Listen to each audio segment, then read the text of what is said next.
Welcome back, everyone. Tammie with us from Mental Health Recovery Services. We're talking it's March. It is Social Work Month, and good time to talk about the need for social workers, also the crucial role they play. 620,000 social workers in the country. That surprised me, first of all. But you were saying, too, one of the main things that they try to do in all these fields that they're involved in is they're trying to empower people. Kind of explain that, if you could.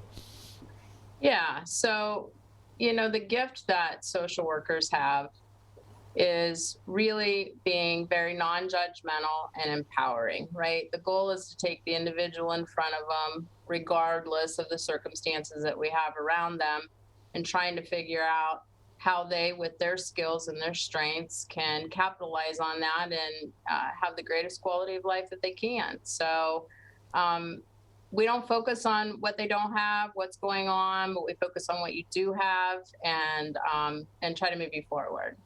A lot of things obviously going on in this world, especially coming out of the pandemic, hopefully now, and that kind of thing, and war in Ukraine. You were talking too, there's going to be a bigger need in just the next couple, 3 years for social workers. Yeah, I mean, we've been struggling to keep up with the demand in our profession for several years, all for good reasons. But the most recent events that our country and the world has faced has really allowed people to have the confidence and the courage to reach out for help. And with that comes a workforce that wasn't prepared. So it's a great time to be a social worker. We know that they're expecting a 12% increase in our particular profession in the next 5 to 10 years, which is amazing. And the value of the work has increased, and the demand is out there. So we really need people who have a heart to serve to join us. You mentioned social workers. They're right on the front lines of all these issues that they're having to deal with. How crucial are they, let's say, even in Columbus and D.C. and helping to develop social policy? I think that's something that gets lost in the understanding of social work. While we are dedicated to individuals and our communities, there are many of us that are on the front lines working with policy reform, ensuring that people's lives are considered when these changes are made. We are helping our government understand, a basic fundamental level of living that all people in our country and our world should be able to experience. And we do that through a significant amount of advocacy, initiating very difficult community conversations, and ensuring that we bring the voice of the people we're serving to the table. Speaking of that social policy, has that changed in regards to what the workplace allows as far as getting time off and recognizing issues that people might have, and also to the insurance industry, even in the last 5-10 years, of things that they will cover in that aspect?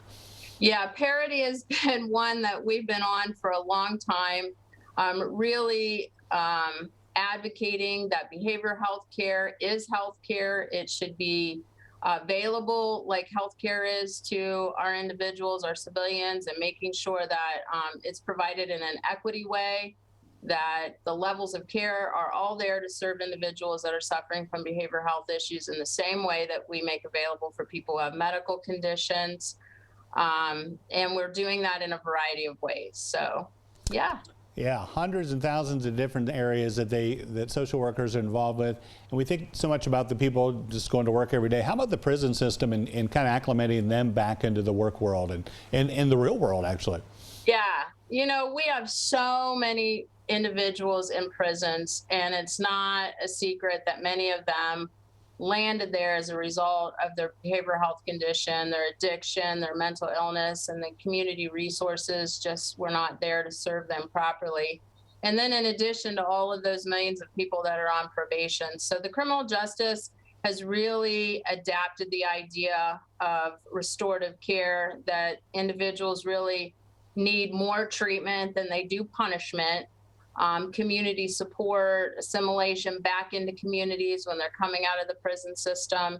And so they've really enhanced the supportive work for those individuals. And again, with the shortage, there's a lot of work that could be done if we had enough soldiers out there doing it with us.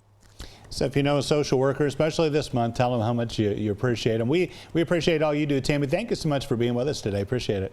Thank you. Thanks for the opportunity to honor them. They work very hard. They sure do. You bet. Nice talking with you. We'll be back right after this.